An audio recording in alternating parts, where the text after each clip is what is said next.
एक राधेश्याम नामक युवक था।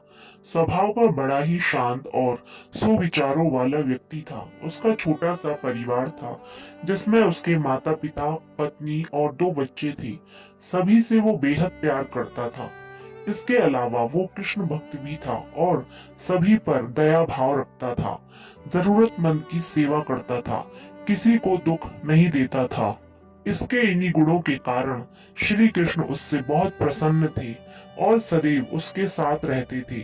राधे श्याम अपने कृष्ण को देख भी सकता था और बातें भी करता था। इसके बावजूद उसने कभी ईश्वर से कुछ नहीं मांगा। वह बहुत खुश रहता था क्योंकि ईश्वर हमेशा उसके साथ रहते थे, उसे मार्गदर्शन देते थे। राधे श्याम भी कृष्ण को अपने मित्र की तरह ही पुकारता था और उनसे अपने विचारों को बांटता था। एक दिन राधे श्याम के पिता की तबीयत अचानक खराब हुई। उन्हें अस्पताल में भर्ती कराया गया। उसने सभी डॉक्टर्स के हाथ जोड़े, अपने पिता को बचाने की मिन्नतें की, लेकिन सभी ने उनसे यही कहा कि वो ज्यादा उम्मीद नहीं दे सकते और सभी ने उसे भगवान पर भरोसा करने को कहा। तभी राधे श्याम को कृष्ण का ख्याल आया और उसने अपने कृष्ण को पुकारा। कृष्ण दौड़े चले आए। राधे श्याम ने कहा, मित्र, तुम तो भगवान हो, मेरे पिता को बचा लो।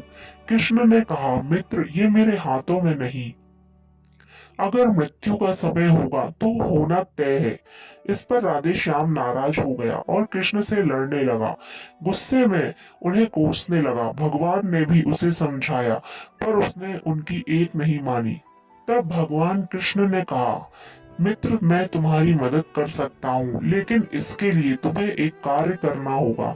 राधे श्याम ने तुरंत पूछा, कैसा कार्य? कृष्ण ने कहा, तुम्हें किसी एक घर से मुट्ठी भर ज्वार लानी होगी और ध्यान रखना होगा कि उस परिवार में कभी किसी की मृत्यु ना हुई हो।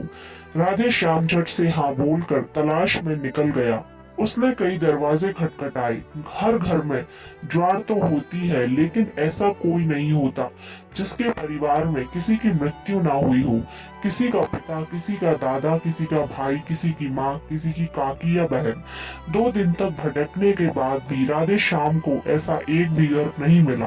तब उसे इस बात का एहसास हुआ कि मृत्यु अटल सत्य है। इसका सामना सभी को करना पड़ता है, इससे कोई नहीं भाग सकता। और वो अपने व्यवहार के लिए कृष्ण से क्षमा मांगता है और निर्णय लेता है जब तक उसके पिता जीवित है उनकी सेवा करेगा।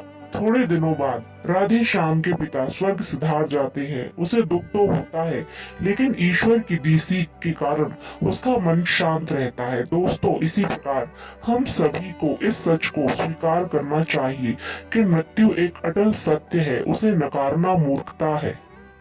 दुख होता है, लेकिन उसमें फंस जाना गलत है, क्योंकि केवल आप ही उस दुख से पीड़ित नहीं हैं, अपितु संपूर्ण मानव जाति उस दुख से रूबरू होती ही है। ऐसे सच को स्वीकार कर आगे बढ़ना ही उचित है।